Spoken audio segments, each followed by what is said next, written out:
नमस्कार साथियों।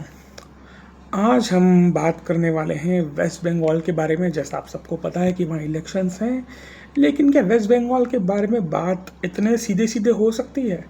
क्योंकि वेस्ट बंगाल एक राजनीतिक तिलिस्म है। किसका?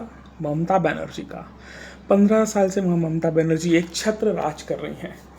लेकिन क्या ममता बनर्जी को ये एक छत्र राज यूं ही मिल गया एक बार में, या ऐसा हुआ जैसे बाकी राजनेताओं के साथ होता है कि पिता या माता की जो पार्टी होती है उसमें से चुनाव जीत करके आगे बढ़ गए, या कोई बड़ी पार्टी ऑलरेडी मिली हुई थी जिसमें से आगे उत्तराधिकारी बने हैं?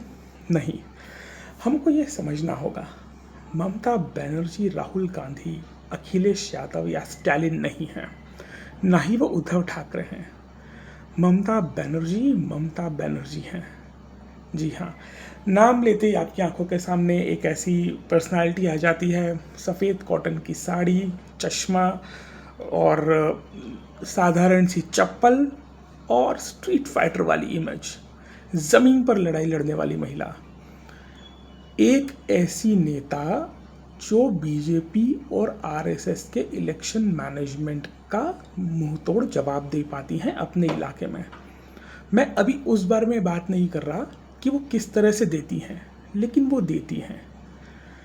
ममता बनर्जी का जन्म 1955 में हुआ और एक ब्राह्मण परिवार में जन्मी थी, बंगाली ब्राह्मण परिवार में जन्मी थी, और बहुत ही गरीबी में उनका समय गुजरा है, इसलिए वो एक अलग किस्म के स्ट्रीट फाइटर हैं।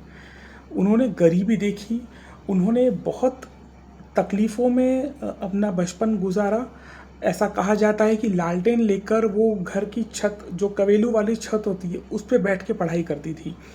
और ममता बनर्जी बहुत पढ़ी लिखी हैं। ममता बनर्जी ने अपनी पढ़ाई, जो बेसिक स्कूलिंग होती है, उसके बाद उन्होंने हिस्ट्री में बीए किया, इस्लामिक स्टडी में एमए किया, उसके बाद एजुकेशन में डिग्री पाई और लॉ की डिग्री भी हासिल करी। तो एक नहीं, 4 डिग्री हैं।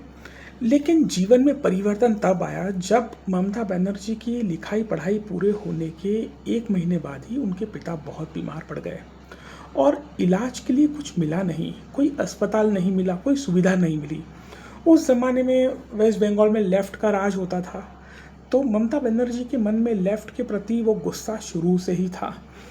और उसी समय ममता ने तय किया कि हम इस व्यवस्था को बदलेंगे, वेस्ट बंगाल में जो व्यवस्था चल रही है उसे बदला जाएगा। और ममता बनर्जी स्टूडेंट विंग जो थी कांग्रेस की, उसकी सदस्य बन गई। ममता बनर्जी ने उसको ज्वाइन तो किया। टर्निंग पॉइंट ममता बनर्जी के पॉलिटिकल करियर का शुरू में ये रहा कि जब इमरजेंसी के विरोध में जयप्रकाश नारायण सारे देश का दौरा कर रहे थे, तो वो बंगाल भी चले गए। जब बंगाल चले गए तो भीड़ को चीरते हुए एक यंग सी लड़की दौड़ कर आई, काली पट्टी हाथ में पहन कर आई, और उसने जयप्रकाश नारायण की कार के बोनट पे चढ़ के भाषण भी दिया। जयप्रकाश नारायण तो ये तेवर देख के दंग रह ही गए थे। साथ साथ इस वजह से ममता बनर्जी कांग्रेस के बड़े नेताओं की नज़र में आ गई। ममता बनर्जी को इसके साथ प्रमोट किया गया, समय के साथ उन्हें कांग्रेस में ऊंचे पद मिले। बात है 1984 की, जब इंदिरा लहर में चुनाव चल रहे थे और जादवपुर से सीपीआई के कद्दावर नेता सोमनाथ चटर्जी के खिलाफ कोई उम्मीदवार नहीं मिल रहा था, इसलिए कांग्रेस पार्टी ने सिर्फ खाना पूर्ति करने के लिए ममता बनर्जी का नाम आगे बढ़ा दिया। ममता बनर्जी ने ज़मीन पर वो कमाल दिखाया कि सीपीआई का कद्दावर नेता को पहले ही दांव में पटकनी दे दी और लोकसभा पहुंची। उसके बाद 1989 में हारी, लेकिन उसके बाद के सभी चुनावों में 2009 तक वो लगातार जीतती गई। कुल मिलाकर वो 7 बार की सांसद हैं। बात ममता बनर्जी की उस समय ज़्यादा पकड़ बंगाल में बनी, वो वेस्ट बंगाल में सीपीआई की पॉलिसीज़ का तो विरोध करती थी, लेकिन 90 का दशक का अंत आते आते या मिड 90s आते आते ममता बनर्जी ने रियलाइज़ किया कि कांग्रेस पार्टी लेफ्ट की पॉलिसीज़ के खिलाफ उतनी स्ट्रांगली खड़ी नहीं होती जैसा उनको खड़ा होना चाहिए। और 1995 के जाते जाते जिस तरह से सीताराम केसरी को कांग्रेस से हटाया गया और सोनिया गांधी एक्टिव होने लगी, तो उस समय इंडियन नेशनल कांग्रेस के 3 नेता ऐसे थे जिन्होंने ये तय किया कि वो एक विदेशी मूल की महिला जो सोनिया गांधी थी, इटली की जन्मी थी, तो वो 3 नेता कांग्रेस में सोनिया गांधी के अंडर काम करने को तैयार नहीं थे, जिसमें एक ममता बनर्जी, एक शरद पवार और एक पीए संगमा, ये 3 नेता थे। तो ममता बनर्जी ने अपनी नई पार्टी बनाई, तृणमूल कांग्रेस, जिसमें जब उन्होंने वो पार्टी का गठन किया तो निश्चित रूप से 30 साल से 25 साल से वहाँ लेफ्ट का शासन था। और जिस तरह से आज ममता बनर्जी के बारे में बात होती है ना कि बूथ रिगिंग किया है, बूथ कैप्चरिंग किया है और जैमिंग एट सोर्स किया है, जैमिंग ऑफ द बूथ किया है, या एक डर बैठाया गया है, जो लोकल नेटवर्क होता है उसके ज़रिए करप्शन किया गया है, ये सारी प्रैक्टिसेस ममता बनर्जी की लाई हुई नहीं है, ये सीपीआई और लेफ्ट के ज़माने से वेस्ट बंगाल में होता था। तो ममता बनर्जी उस समय उन चीज़ों से जूझ रही थी कि ये सब कैसे हो। जब वो अटल जी की सरकार में हिस्सा बनी, उस समय लेफ्ट बंगाल में बहुत ताकतवर था। सबसे मुश्किल वक्त तब आया जब 2004 में अटल जी चुनाव हार गए और ममता 2006 के वेस्ट बंगाल के चुनावों में बहुत बुरी तरह हार गई और लेफ्ट को सबसे ज़्यादा सीटें मिली। बात उस समय और मुश्किल हो गई क्योंकि ममता के पास सांसद भी कम थे, विधायक भी कम थे, लेकिन ममता बनर्जी हार मानने वालों में से तो बिल्कुल नहीं थी। ममता बनर्जी ने सड़क पर आंदोलन शुरू किए। नंदीग्राम और सिंगूर वो जगह है जहाँ पर टाटा का नैनो का प्लांट लगा था, और नंदीग्राम में भी एक मलेशिया की कंपनी को 10,000 एकड़ ज़मीन सीपीआई गवर्नमेंट ने दी थी अपनी एंटी इंडस्ट्रियल छवि को ठीक करने के लिए। ममता बनर्जी ने जन आंदोलन खड़ा किया। आखिरकार टाटा को सिंगूर को गुड बाय करना पड़ा और वो जो मलेशियन कंपनी थी उसे भी नंदीग्राम छोड़ के जाना पड़ा। तो नंदीग्राम और सिंगूर आंदोलन के तूफान पर विराजमान होकर ममता बनर्जी ने 2011 में लेफ्ट को पटकने दी। निश्चित रूप से इस चुनाव में उनके साथ कांग्रेस शामिल थी, क्योंकि 2009 के लोकसभा चुनावों में ममता बनर्जी को बड़ी बम्पर कामयाबी मिली थी, जिसमें वेस्ट बंगाल में 19 सांसद मिले थे और इन 19 सांसदों के दम पे ममता बनर्जी ने यूपीआई गवर्नमेंट में रेल मंत्रालय कब्जा लिया था और उन्होंने उस रेल मंत्रालय का उपयोग बहुत हद तक वेस्ट बंगाल में अपनी ज़मीन मजबूत करने में किया। फॉर एग्ज़ाम्पल, कई ट्रेनें कोलकाता और हावड़ा के लिए सीधे दिल्ली, बम्बई और चेन्नई से चलाई गई और इस दौरान उन्होंने ये इंश्योर किया कि जो काम इमेज बनाने का वो राज्य सरकार में होकर नहीं कर पा रही वो केंद्र सरकार में रहकर करें। और ममता बनर्जी ने बंगाल की राजनीति के लिए अपनी केंद्र की कुर्सी त्याग दी। लेकिन ममता बनर्जी जब 2011 में मुख्यमंत्री बनी तो उनके पास 184 सीटें थी और 40 सीटें कांग्रेस की थी। तो आप समझिए कुल मिला के 214-215 सीटें थी। उसके बाद 2014 में जब सारे हिंदुस्तान में चेंज आया, जब नरेंद्र मोदी प्राइम मिनिस्टर बने, उस समय भी बंगाल ममता बनर्जी का गढ़ बना रहा। ममता बनर्जी 44% वोट के साथ 211 सीटें जीती और उसमें उन्होंने अपना कब्जा बरकरार रखा। 2016 का चुनाव ममता बनर्जी के लिए सबसे आसान चुनाव माना जाता है, जहां उन्होंने सिर्फ वेव करना होता था और वो चुनाव जीत जाती थी। उसके बाद बात आई 2019 के लोकसभा चुनाव की, जब भारतीय जनता पार्टी ने अपनी पूरी ताकत लगा दी और आप सभी को याद होगा कि कैलाश विजयवर्गीय को वहाँ का प्रभार दिया गया था, जिसमें उन्होंने बहुत अच्छा काम किया और 18 लोकसभा सीटें जीत कर आए। लेकिन जब इसके बाद 2021 का चुनाव आया तो वहाँ बीजेपी को नई चुनौतियों का असर देखने को मिला, नई चुनौतियाँ और मुश्किलें देखने को मिली। यहाँ तक कि उस विधानसभा चुनाव में एक अवसर ऐसा भी आया जब भारतीय जनता पार्टी के महासचिव कैलाश विजयवर्गीय की हत्या की भी कोशिश की गई।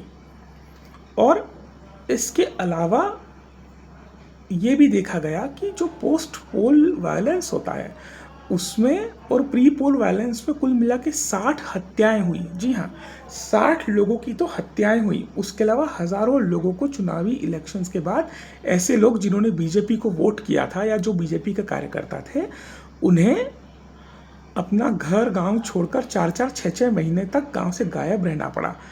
कुछ रिपोर्ट्स तो ऐसी आती कि लोगों को अपने ही घर में वापस आने के लिए तृणमूल के गुंडों को पैसे देने पड़े। ये सब भाजपा के लिए नया था।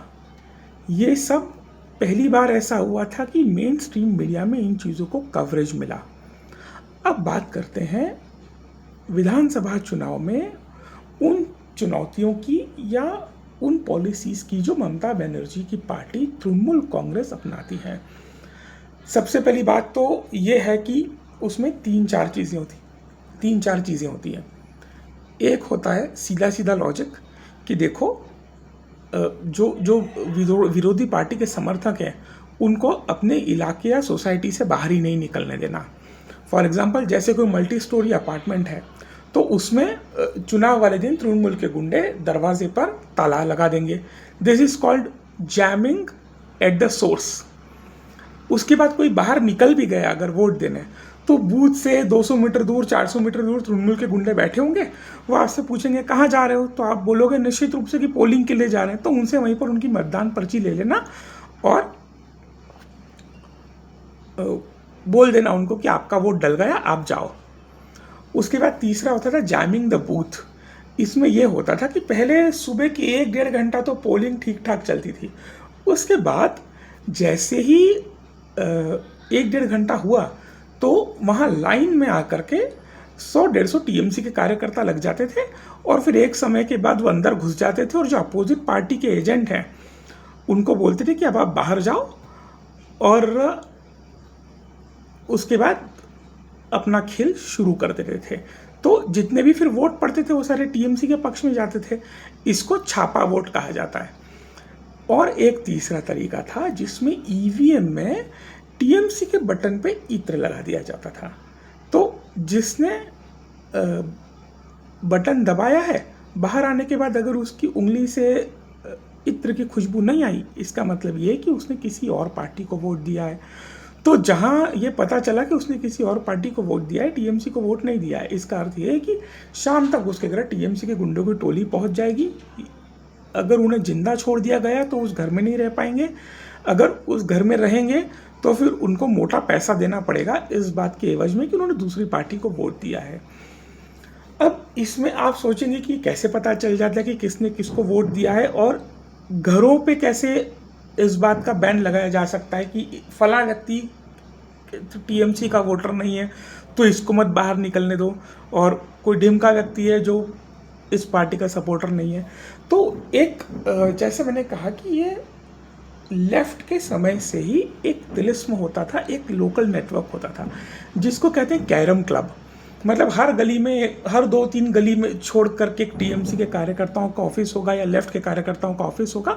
जो पहले लेफ्ट के कार्यकर्ता करते थे वो टीएमसी का कार्यकर्ता। सो मैं बोलूँगा कि टीएमसी के कार्यकर्ताओं का ऑफिस होता है, वो बेसिकली कैरम क्लब होता है। वहाँ क्या होता है, इनके सारे जो लोकल नेता लोग होते हैं, लोकल कार्यकर्ता होते हैं, वो कैरम खेलते हैं।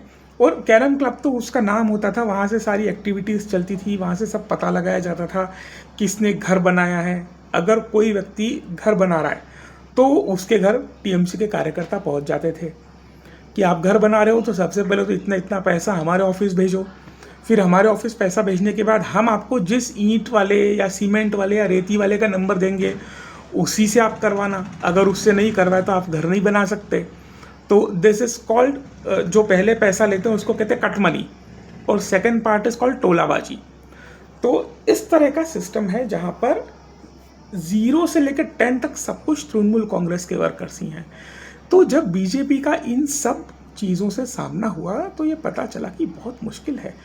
अब हम इस वीडियो में तो हम यहीं तक बात करेंगे कि भारतीय जनता पार्टी जो 77 सीटें जीती उसमें क्या क्या मुश्किलें आई और आगे के चुनाव के लिए भाजपा ने क्या क्या तैयारी करी, किस तरह से एसआईआर ने पूरी राजनीति का खेल ही बदल दिया और 3 प्रमुख नारे खेला होबे, माँ माटी मानुष और जय बांग्ला, इन तीनों के बारे में भी बात करेंगे अगले वीडियो में। आपको मेरा ये वीडियो कैसा लगा कृपया कमेंट में बताएं और आप कोई और जानकारी चाहते हैं अगले वीडियो में तो उसे भी कमेंट में लिखकर बताएं और इस वीडियो को लाइक, शेयर और सब्सक्राइब ज़रूर कीजिए। धन्यवाद।